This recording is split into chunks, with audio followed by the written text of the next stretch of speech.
number of speakers here to discuss an issue that has been raised by 2 years of research at the RCA, which has been sponsored by Megaman Charity Trust Fund. The Megaman Charity Trust Fund was established in 2008 with two aims: to promote education and also environmental protection programs. As the result of our research is published into a book, Light Volume Stark Matters, and we want to invite architects, lighting designers and specialists in the lighting industry to come and debate the new pattern of sustainable lighting for the future.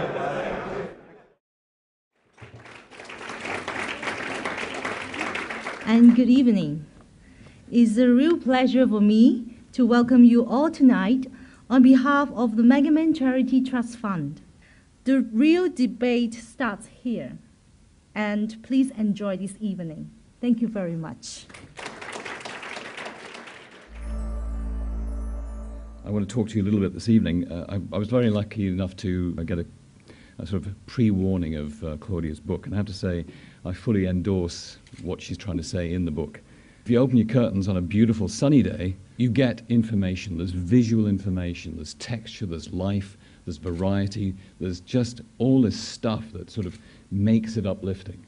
And what we really aspire to is a situation where this character, this texture, this use of light that comes from the natural world, that is the thing that we're genetically, humanly programmed for millions of years to respond to, is something that we just decide not to follow when it comes to our built environments. And it's something that our practice has been banging on about for a long time, about how overlit our cities are, how overlit our public environments, our private environments are in terms of our working environments. And it's a tough thing. It's a very tough thing. And I'll go through that in a moment to explain why we think that. With all the issues around energy and sustainability, it's an area undergoing a massive technological change. There's amazing creativity in the field, and yet I find it frustrating that much of the debate was so limited. In a nutshell, technology seems to get all the airplay, but the human and emotional dimensions of lighting tend to be ignored. There's all the talk about codes and lamps and lux, as Jonathan said, but I felt there were bigger questions we might be asking about how we want to light our lives. My interest in colour comes from an interest in the city. The colours we find in nature are not the same colours as we find in the city. As was said before, the kinds of colours we experience today are only 100 years old. If it's a very beautiful illuminated space with natural light, then you don't want to shut it down. One thing I'm always looking for is reflections. Those kinds of contingent, ephemeral moments of reflected colour that you can't plan or control, but are always a factor of dropping works like into this kind of environment.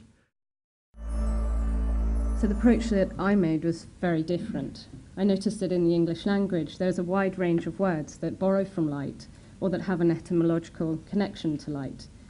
And they're used to talk about a broader range of subjects, not just simply about light itself. And this diagram could perhaps even challenge the idea that brighter is always better. You can see that there's a kind of optimum level of brightness before the words actually drop off and have a very negative meaning. And indeed, you don't want glare in your workplace. Here is an image of Carlos Cruz Diez's chromosaturations in Parma. In a sequence of rooms, each is saturated with a single colour of light. What is really extraordinary is that it is the space that seems coloured rather than the surface of the walls. And it really questions our idea of how we think we see, because we tend to assume that we see what is on the surface. I'd like to start the city. The city's there, like that Jane showed us.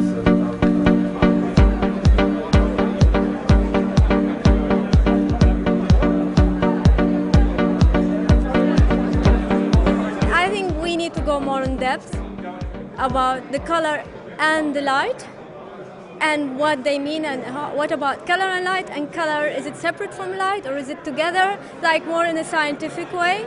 I think the book is a very useful addition to what's out there, and it's a good starting point for us to take the message out to a wider audience and get people to engage in this and to actually change what we do in buildings and in spaces and in the street.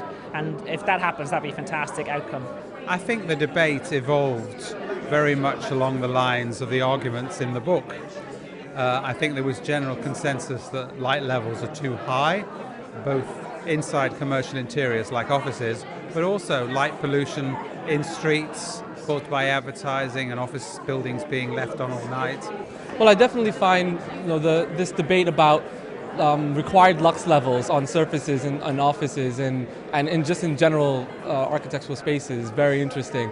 I think it's a debate that needs to be taken further. I think once you start taking the requirements away, then you start, people start taking advantage of that. I think it needs to be addressed by lighting designers and architects first, and then debated more with the powers that be. I think it's quite important that we find some way of representing corporate bodies, how light works for people.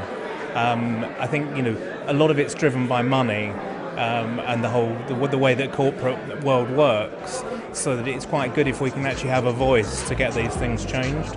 I think that the event went very well. I think it has definitely started the debate, and I think that this debate was really around the first chapter, and I'm looking really forward to looking at the second chapter and the conclusion as topics for debate.